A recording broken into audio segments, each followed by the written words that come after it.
दोस्तों बिहार में सिर्फ और सिर्फ नीतीश बाबू यानी सुशासन बाबू ने ही अपनी बात से पलटने का रिकॉर्ड नहीं बनाया है।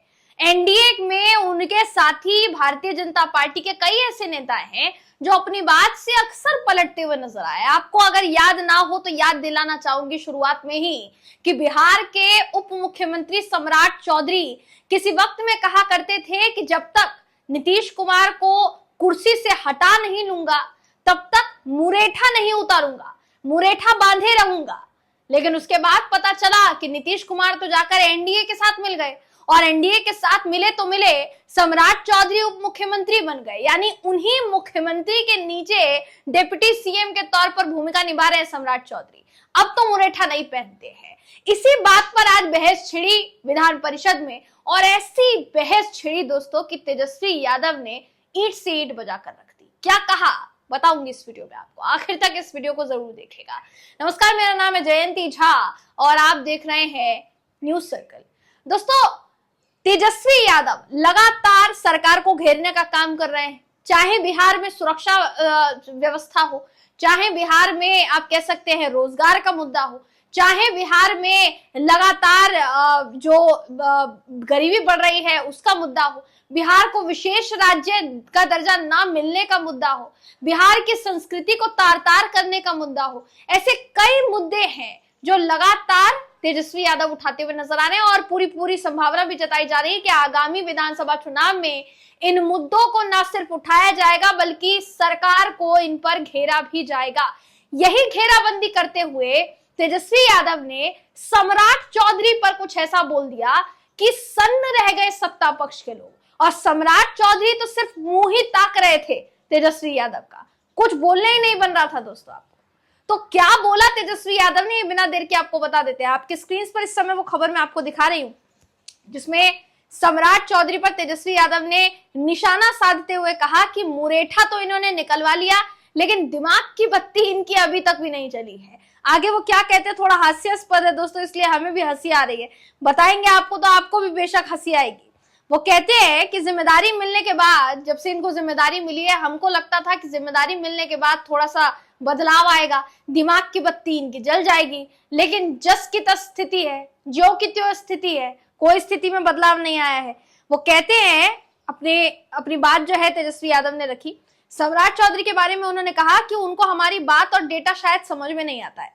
सम्राट चौधरी ने अपना मुरेठा तो निकलवा लिया, फिर भी उनके दिमाग की बत्ती जो है वो नहीं जली है, ये कहते हुए नजर आए। इसके अलावा दोस्तों तेजस्वी यादव ने यह भी कहा, युवा को रोजगार नहीं, बीमारियों का कोई उपचार नहीं, सुरक्षित कोई परिवार नहीं, सरकार की सेहत में सुधार नहीं, सही हाथों में अपना बिहार नहीं। तेजस्वी ने बिहार के उप मुख्यमंत्री के बारे में कहा कि सम्राट चौधरी उप मुख्यमंत्री हैं। राज्यपाल के अभिभाषण के दौरान हमने कुछ आंकड़े बिहार की जनता के सामने रखे थे, और ये जो आंकड़े हमने रखे थे, ये जो जवाब हमने दिया था, उसमें सम्राट चौधरी ने सरकार की तरफ से जो जवाब दिया, हमको लगता नहीं है कि सम्राट चौधरी को हमारी बात या वो आंकड़े जो है वो समझ में आए। उन्होंने मुरेठा तो निकलवा लिया है, फिर भी इनके दिमाग की बत्ती जली नहीं है। जिम्मेदारी होने के बाद हमको लगता था भाई दिमाग की बत्ती जल जाएगी, लेकिन फिर भी यही की यही स्थिति है। तेजस्वी यादव ने सरकार में बैठे लोगों पर हमला बोलते हुए ये भी कहा कि ये लौंडा नाच का जिक्र करते हैं, जबकि इनको पता नहीं है कि भिखारी ठाकुर हम सबके धरोहर हैं। कौन नहीं जानता भिखारी ठाकुर को, उनको बिहार का शेक्सपियर कहा जाता है, ये कहते हुए नजर आए वो। तो कुल मिलाकर ये कहा जा सकता है दोस्तों कि तेजस्वी यादव ने विधानसभा में खड़े होकर, जब विधानसभा में 2 दिन की छुट्टी थी और 2 दिन की छुट्टी के बाद आज जब विधानसभा फिर से शुरू हुआ, सत्र जो है वो फिर से शुरू हुआ, तो एक एक को चुन चुन के घेरने का काम यहाँ पर किया है।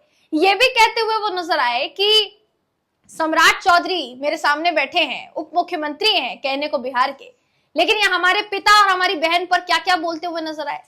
क्या क्या बोला इन्होंने, क्या नहीं बोला इन्होंने। हमारी बहन जिन्होंने अपनी किडनी निकालकर हमारे पिताजी को दे दी थी, उनको लेकर क्या अपशब्द कहते हुए नजर आए थे। तो जो इनकी छोटी सोच है इसका प्रदर्शन ये बार बार करते हुए नजर आए हैं। यानी तेजस्वी यादव ने सबसे ज्यादा फोकस में अगर किसी को रखा इस बार तो वो सम्राट चौधरी थे। हालांकि सम्राट चौधरी एक भी बार कुछ बोले नहीं दोस्तों। सम्राट चौधरी हो, विजय चौधरी हो, विजय सिन्हा हो, यानी दोनों उप मुख्यमंत्री और जदयू के बड़े नेता विजय चौधरी, सब ध्यान लगाकर तेजस्वी यादव को सुन रहे थे।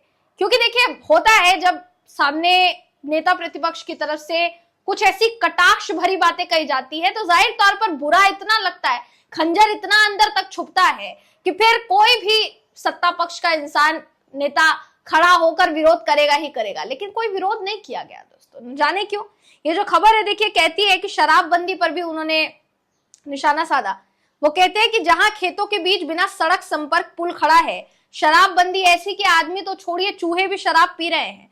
उसी रफ्तार से बिहार में पुल गिर रहे हैं, पेपर लीक हो रहे हैं, अपराधी बेखौफ हो चुके हैं, बेकसूर युवाओं पर लाठियां भाजी जा रही है। मुख्यमंत्री को राष्ट्रगान के सम्मान की चिंता नहीं है, लेकिन भाजपा को अपनी सरकार की बहुत चिंता है। अपराध की खबरों से अखबारों का रंग लाल और सरकार का मुंह काला पड़ा है। मतलब आप ये समझिए तेजस्वी यादव के बयान को हर बार रैंकिंग दी जाती है दोस्तों कि तेजस्वी क्या कह रहे हैं, कितने में से कितने नंबर इनको दिए जाएंगे। इसलिए हम तो आपसे भी पूछते हैं कि तेजस्वी के इस बयान के बाद आपको क्या लगता है, इनका भाषण कितना असरदार है और कितना नहीं, ये आप नंबर देके बताइएगा कि तेजस्वी यादव के इस बयान को आप 10 में से कितने नंबर देंगे दोस्तों, ये बताइएगा जरूर। साथ ही देखिए बहुत कुछ वैसे तो उन्होंने कहा है, उन्होंने अधिकारियों पर निशाना साधते हुए कहा है कि डीएम की कोई नहीं सुनता, इसके अलावा सीओ साहब की कोई नहीं सुनता, डायरेक्ट सीएम हाउस से ये लोग जुड़े हुए हैं। ये भी वो कहते हैं कि हमारी सरकार आएगी तो यही अधिकारी बैठकर नहीं बल्कि खड़े होकर बिना रिश्वत के काम करेंगे। चैलेंज देते हुए तेजस्वी कहते हैं कि बीजेपी के लोग कभी अकेले अकेले भी चुनाव लड़ लें, औकात और जनाधार मालूम पड़ जाएगा। तेजस्वी यादव ने तंज कसते हुए कहा कि लालू जी के पास आ जाएं तो सत्तू खाना हम सिखा देंगे। केंद्रीय कृषि मंत्री शिवराज सिंह चौहान को चैलेंज करते हुए कहा कि अगर केंद्र की चिट्ठी गलत थी तो हम पर केस कर दीजिए। यानी कुल मिलाकर तेजस्वी यादव का वो ऑरा था बिहार विधानसभा में जिसको देखकर हर कोई दंग था। क्या यही वजह रही होगी कि सम्राट चौधरी अपनी हर मीटिंग में ये कहते हुए नजर आए, एक मीटिंग का तो वीडियो भी वायरल हो गया जिस मीटिंग में वो कहते हुए नजर आए थे कि तेजस्वी पर कुछ नहीं बोलना है क्योंकि तेजस्वी पर बोलेंगे तो नुकसान होगा। क्या यही वजह है कि तेजस्वी अब एकदम छोड़ने के मूड में नहीं है किसी को, वो सत्ता पक्ष को अब पानी पी पी कर कोस रहे हैं और लगातार उनके कच्चे चिट्ठे को जनता के सामने उजागर कर रहे हैं दोस्तों। इसके बाद क्या होगा क्या नहीं ये तो कहा नहीं जा सकता, लेकिन लालू प्रसाद यादव जो ये कह चुके हैं कि बिहार में कोई माई का लाल पैदा नहीं हुआ जो तेजस्वी की सरकार को बनने से रोक सके। अब कहीं ना कहीं उसको अपने तेवर के जरिए तेजस्वी यादव सच करने की तरफ आगे बढ़ते हुए नजर आ रहे हैं। आपको भी लगता है क्या आपको लगता है कि लालू प्रसाद यादव की भविष्यवाणी को सच करने में जुट गए हैं, बिल्कुल हाथ पैर मार रहे हैं, पसीना जो है बहा रहे हैं तेजस्वी यादव? क्या लगता है दोस्तों आपको? हम आपकी राय जानना चाहते हैं। साथ ही आपको जो कहा कि उनके बयान को 10 में से आप कितना नंबर देना चाहेंगे वो भी आप बताइएगा और पूरी खबर पर आपकी राय क्या है ये भी आप बताइएगा। अगली वीडियो में आपसे फिर मुलाकात होगी, तब तक के लिए नमस्कार।